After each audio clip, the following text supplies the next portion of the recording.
Hello students, welcome once again in our mathematics YouTube video lecture of class 12. Today we are going to start the exercise 1.1.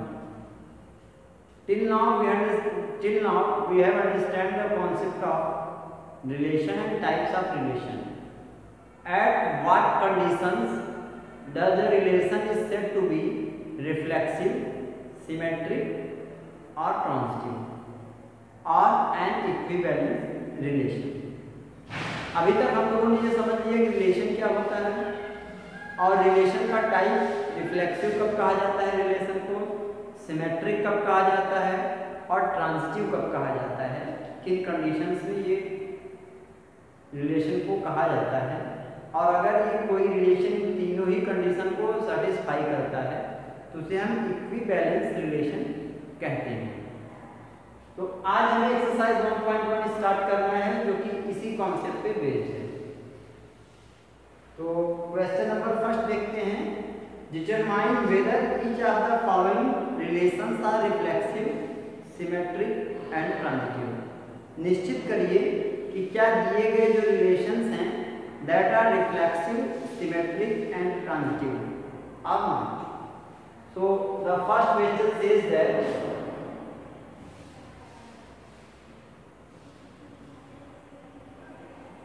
relation are in the set A, a relation are in the set A where set A is equal to 1 2 3 up to 14, defined as the relation is given by x comma y such that 3x minus y is equal to 0. Such type of relation is given here. So we will describe first of all relation. 3x minus y equal to 0 means 3x is equal to y.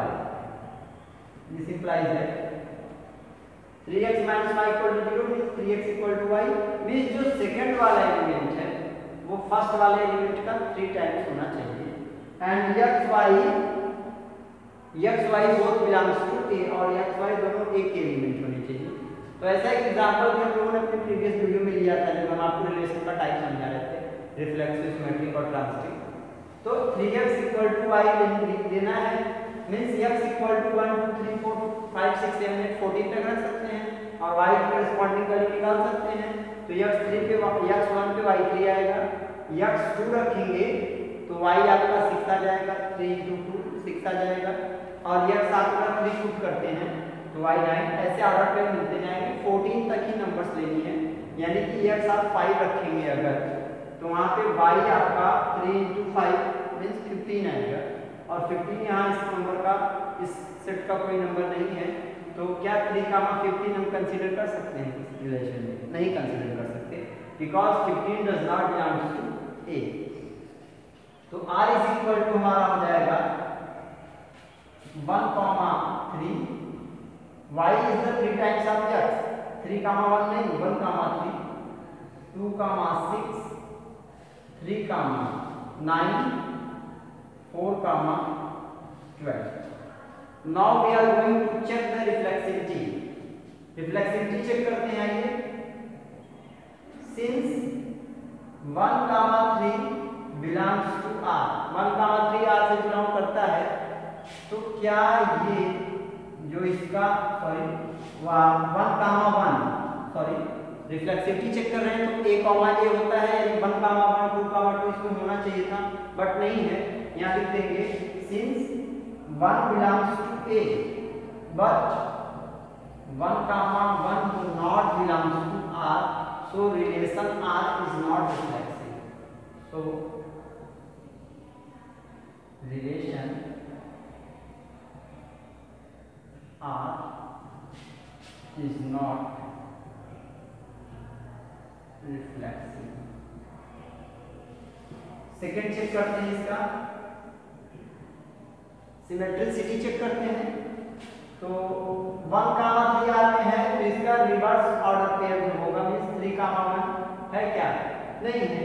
Since 1, 3 belongs to R, but 3, 1 does not belong to R, so relation R is not symmetric. ऐसा करो, यहाँ पे one किया मुझे A B C कर लो, पहली property check की, दूसरी, और यहाँ तीसरी property is not symmetric. Transitivity check करते हैं। 1, 3 है, 3, 9 है, तो 3 और 3 हट जाएगा, 1, 9 भी इसमें होना चाहिए था बट नहीं है। तो यहाँ लिखिए since 1, 3 belongs to R, 3, 9 belongs to R, but 1, 9 does not belong to R, so relation R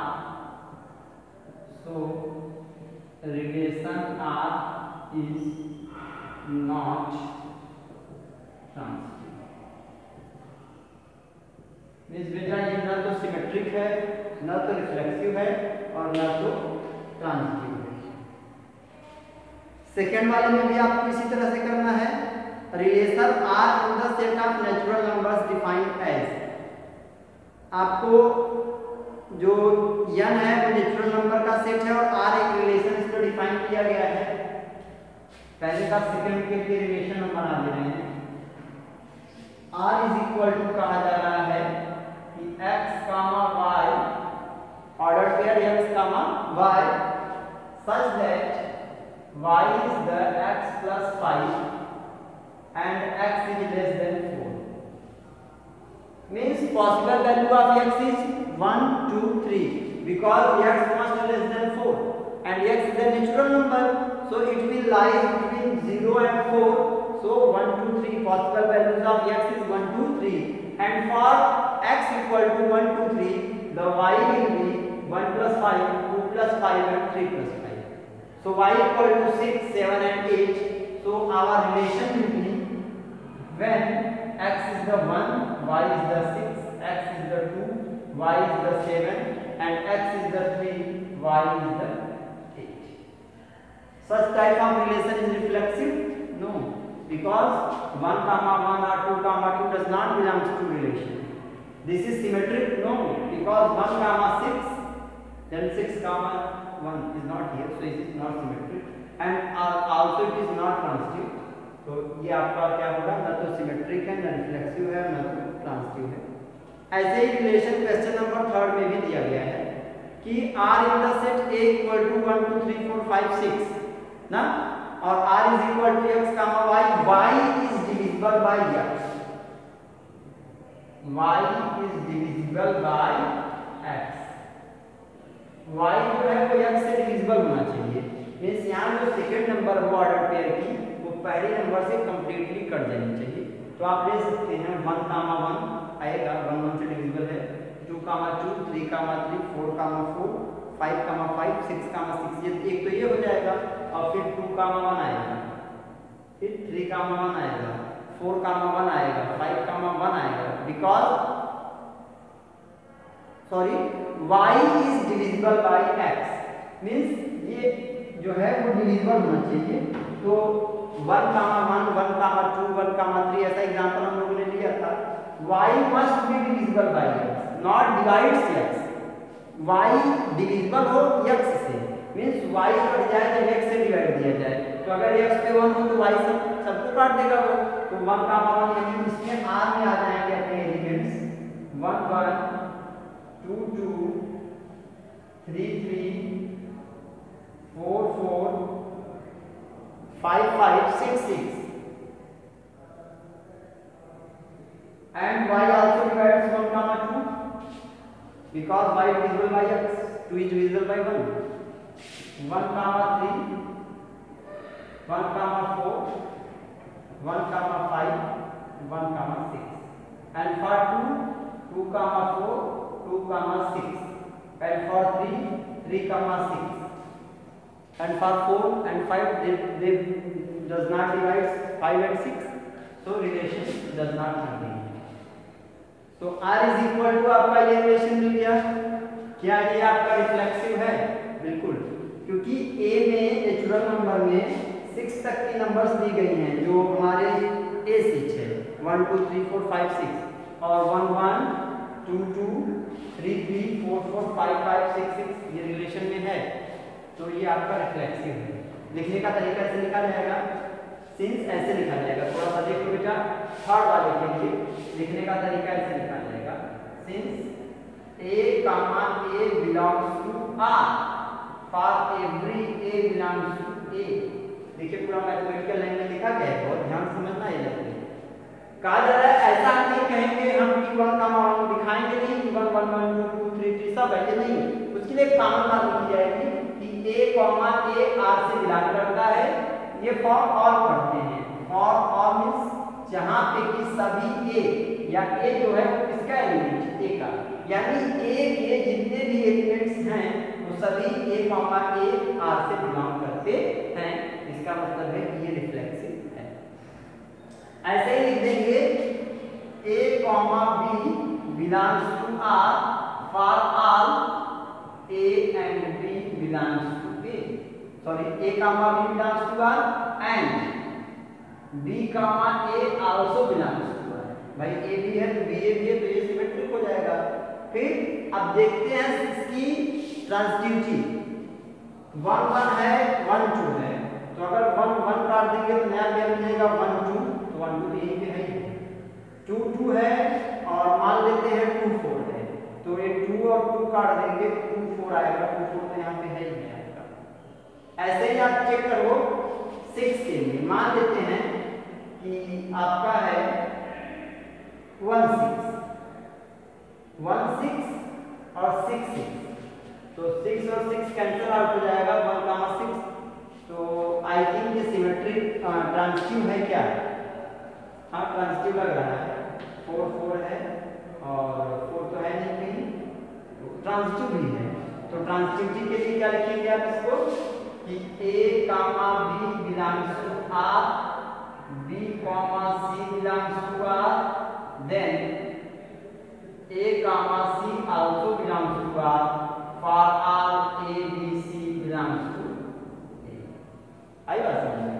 तो इस तरह से आपका एक क्वेश्चन थर्ड तक लग चुका है। यानी जो थर्ड वाला रिलेशन है वो रिफ्लेक्सिव है, सिमेट्रिक है और ट्रांजिटिव भी है। हाँ, ट्रांजिटिव भी है। ठीक है, तो अब क्वेश्चन नंबर 4 देखना है। क्वेश्चन नंबर 4 हम देखिए कैसे राइट कर रहे हैं। लैंग्वेज पे बहुत विशेष ध्यान देना बेटा आप लोग कि कैसे लिखा जा रहा है। बाकी आप करने का सोचने का तो सोच सकते हो, लेकिन इसमें लैंग्वेज बहुत इंपॉर्टेंट है, क्योंकि आप जो भी चीज़ लिखेंगे वही एग्जामिनर जानेगा। एग्जामिनर को ये नहीं पता होगा आपको कि आपके बारे में वो बच्चा कैसा है। आपकी जो राइटिंग है या जो मैटर आपने लिखा हुआ है, जो कंटेंट राइट किया है, ये इसी चीज़ से एग्जामिनर आपके नॉलेज की डीपनेस को समझेगा और उसी के अकॉर्डिंग आपकी मार्किंग करेगा। तो इसलिए आपके इस एक्सरसाइज में लैंग्वेज पे बहुत ध्यान देना है कि किस तरह से हम बात को लिखें कि एग्जामिनर पूरी बात को समझ जाए कि जो हम लिख रहे हैं वो सही है और वो अच्छे से समझ में आ जाए। तो क्वेश्चन नंबर 4 का लैंग्वेज हम देखेंगे, आप पहले कॉपी करो। ठीक है,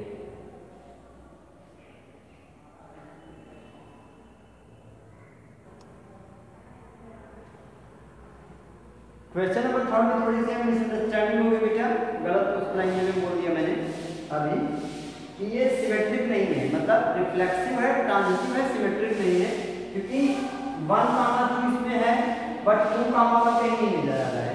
ऐसे ही मतलब 1 कामा 3 है, 3 कामा 1 कहीं नजर नहीं आ रहा है। तो इसलिए ये रिफ्लेक्सिव है और ट्रांजिटिव है बट सिमेट्रिक नहीं है। ठीक, एकदम क्लियर कॉन्सेप्ट रखिए, बिल्कुल डोंट बी कंफ्यूज। अब क्वेश्चन नंबर 4 देखना है, तो आइए क्वेश्चन नंबर 4 देखते हैं।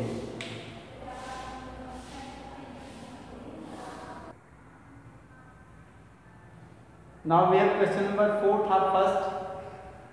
The question number 4 says that relation R in the set Z of all integers defined as Z जो है पूरे नंबर्स का, पूरे इंटीजर्स का एक सेट है। Z is equal to -∞ to +∞। सभी नंबर्स उस Z में आ रहे हैं, जितने नेगेटिव और पॉजिटिव इंटीजर्स हैं सब, इंक्लूडिंग 0।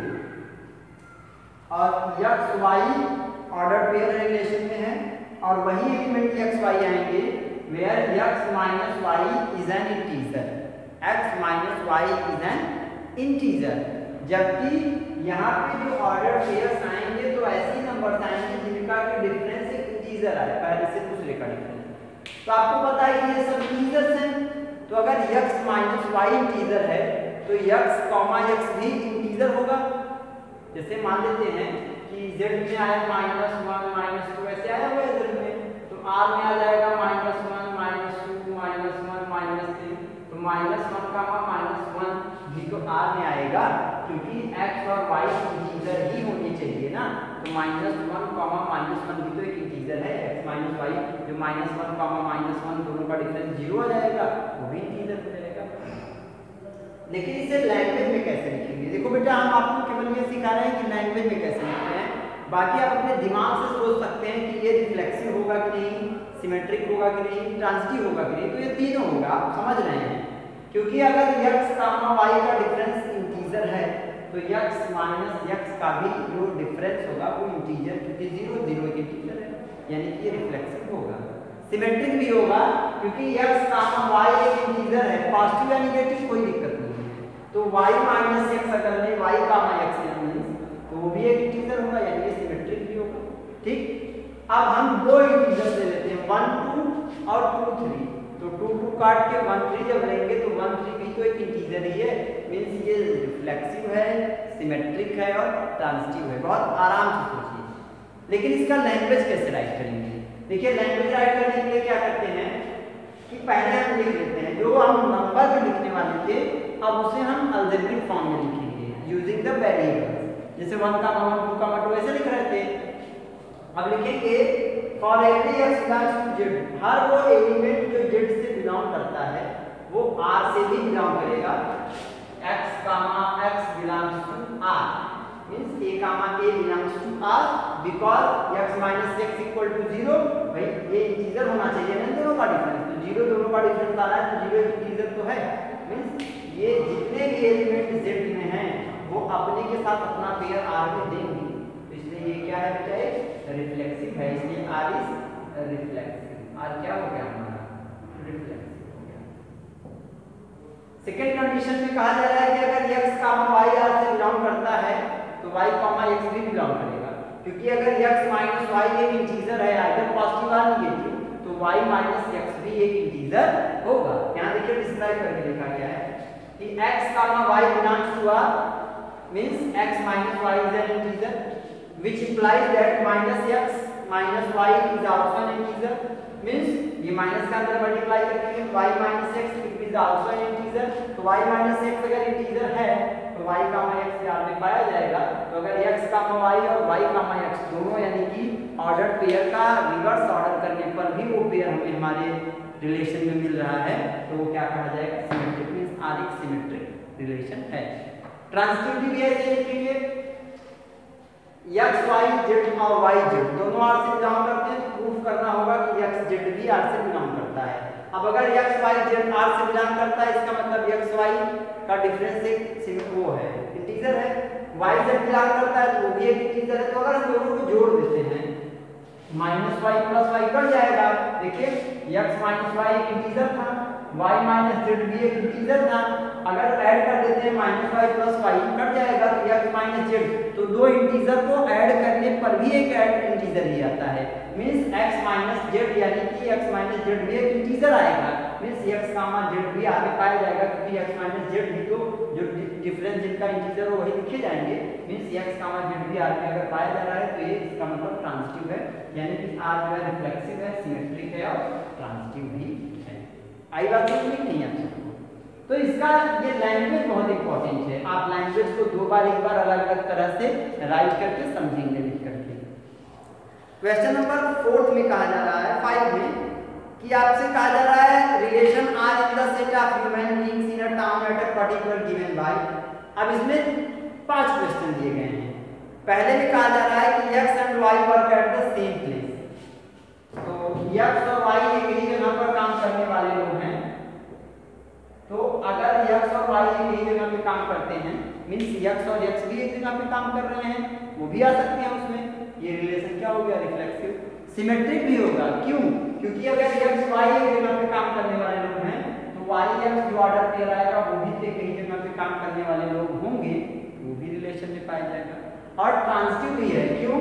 क्योंकि अगर x y एक जगह पे काम करते हैं और y z भी एक ही जगह पे काम करते हैं, जैसे पहला दूसरा दो लोग हैं एक जगह पर काम करते हैं और दूसरा तीसरा भी एक ही जगह पे काम करते हैं, यानी पहला दूसरा तीसरा तीनों लोग एक ही जगह पे काम करते हैं, तो इट इंप्लाइज कि पहला और थर्ड वाला पर्सन भी एक ही जगह पे काम कर रहे हैं, वो भी तो रिलेशन में पाया जाएगा।